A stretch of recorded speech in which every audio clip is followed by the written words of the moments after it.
Thanks for watching. Don't forget to like, comment, share and subscribe to Mufti Tariq Masood, famous scholar.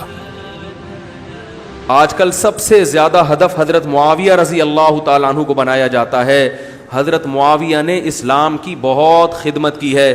حضرت معاویہ کے دور حکومت میں اسلامی سلطنت بہت وسیع ہوئی ہے. اگر ان سے کوئی غلطی ہوئی ہے, جو ہمارا یہ عقیدہ نہیں ہے کہ صحابہ سے غلطی نہیں ہو سکتی, ہم کہتے ہیں ان کی نیکیاں ان کی غلطیوں پر, بولو بھائی, حاوی ہیں, وہ بھاری ہیں. تو وہ جو ایمان لے آئے اور ایمان کی حالت میں نبی صلی اللہ علیہ وسلم کے چہرے انور کو دیکھ لیا, اور پھر اللہ کے دین کے غلبے کے لیے ایک بدبخت کہہ رہا تھا حضرت ابو سفیان کے بارے میں بڑا ایک نیگیٹو, کہ وہ تو بہت دیر سے ایمان لائے تھے اور وہ تو اصل میں وہ تو بالکل جب سب کچھ فتح ہو گیا آخر میں لا کے, برائی نہیں کر رہا تھا, لیکن لگ رہا تھا کہ اس کو حضرت سفیان کے ساتھ رضی اللہ عنہ, ابو سفیان کے ساتھ رضی اللہ عنہ لگاتے ہوئے تکلیف ہو رہی ہے. وہ مشہور فتنہ ہے, آپ جانتے ہیں اس کو. لگ رہا تھا کہ اس کو اچھا نہیں لگ رہا کہ وہ اتنی دیر سے بھی کیوں لائے ایمان, یعنی اس کے اندر سے بغض جھلکتا ہے نا انسان کا کہ کھل کے تعریف ہوتے ہوئے تکلیف ہوتی ہے. ابو سفیان اگرچہ دیر سے ایمان لائے ہیں, ٹھیک ہے, ان کی وہ فضیلت نہیں ہے جو ان صحابہ کی ہے جو جلدی ایمان لائے, ہم مانتے ہیں, لیکن آپ ان کے بارے میں ایسا تبصرہ کریں کہ گویا آپ کو نیگیٹو پہلو کر کے دکھا رہے ہو, دیر سے ایمان لائے اور بہت آخر میں, اور ان کو تو نبی نے اتنے ہدیے ودیے دیے تھے اور گفٹ دیے تھے تاکہ دین سے جڑے رہیں, وہ قربانی تو نہیں. تو آپ حضرت ابو سفیان کی تاریخ دیکھو, دیر سے ایمان لائے ہیں, لیکن دیر سے ایمان لانے کے بعد اسلام کے لیے کیا کچھ کیا ہے آپ نے.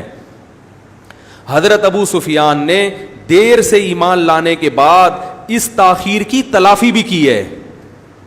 یہ واقعہ سنا کے بعد ختم کرتا ہوں. حدیث میں ہے کہ حضرت عمر رضی اللہ تعالیٰ عنہ کا دربار تھا, تو حضرت بلال اور حضرت ابو سفیان اور ایک اور قریش کے سردار تھے, یہ تینوں حضرت عمر سے ملنے کے لیے آئے.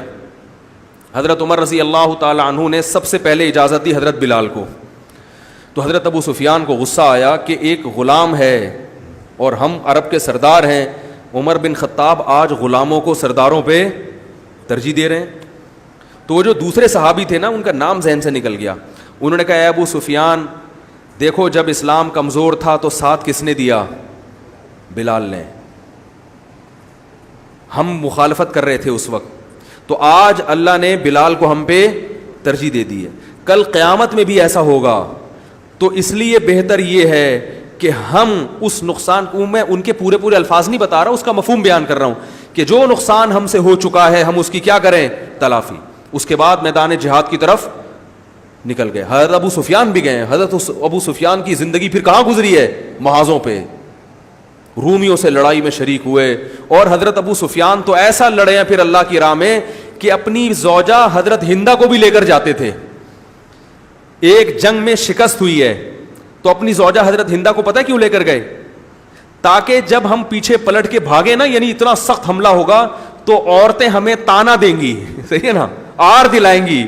تو عورت کی جب آر اور بزدلی کا تانا جو ہوتا ہے نا, وہ مرد سے برداشت, بولو بھائی, نہیں ہوتا. تو حضرت ابو سفیان اپنی زوجہ کو بھی لے کر گئے کہ کیونکہ دشمن بہت طاقتور ہے, شکست کا بہت امکان ہے, تو ہمیں جب شکست کھا کے پلٹیں گے تو ہمیں غیرت کے تانے دینا. تو ایسے ہی ہوا, وہ شکست کھا کے جب واپس آئے ہیں تو حضرت ہندہ نے اشعار پڑھنا شروع کیے, یہ کیا گھر میں تو مرد بنے پھرتے ہو, آج میدان جنگ میں مرد بن کے دکھاؤ. وہ اور بھی صحابہ تھے, ان کی عورتوں نے بھی اشعار پڑھے, وہ واپس پلٹے ہیں اور الحمدللہ جنگ انہوں نے فتح کی. تو حضرت ابو سفیان دیر سے ایمان تو لے کر آئے, مگر انہوں نے اس نقصان کی تلافی کی ہے. باقی زندگی میدان جہاد میں گزری ہے, جنگوں میں گزری ہے, ان کی قربانیوں میں گزری ہے. وہ عرب کے سردار تھے, وہ غیرت مند لوگ ہوا کرتے تھے. مفتی طارق مسعود صاحب کے بیانات سننے کے لیے youtube.com/مفتی طارق مسعود کو سبسکرائب کریں, اور اگر آپ لائیو ویڈیو کو کبھی بھی مس نہیں کرنا چاہتے ہیں تو سبسکرائب کرنے کے بعد بیل آئیکن پہ کلک کرنا مت بھولیں.